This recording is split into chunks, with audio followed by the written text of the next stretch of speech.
আওয়ামী লীগ শেখ হাসিনা আবার টুস করে যদি ঢুকে পড়ে তাহলে একটা ভূমিকম্প হয়ে যাবে রাজনীতিতে, এবং দেখবেন যে অনেকের কাপড় নষ্ট হয়ে যাবে, অনেকের হার্ট অ্যাটাক হয়ে যাবে, হাসপাতালগুলো সব ভরে গেছে,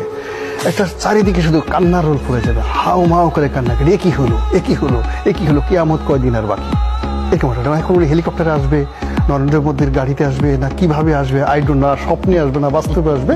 এই আপনি যেটা হাইপোথেটিক্যাল বললেন, তো টুস করে ঢোকার একটা সম্ভাবনা আছে। উনি অবশ্য একবার আমরা শুনেছি এটা এআই জেনারেটেড কিনা জানি না, যে আমি তো পাশে আছি টুস করে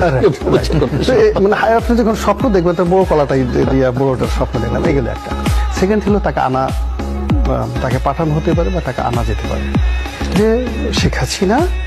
এবং তার যে পুরো টিমটা, এটা যেভাবে doctor Mohammad Yunus meticulously well design pre planned ওয়েতে এখানে আসছেন, এখন এটা প্রমাণিত।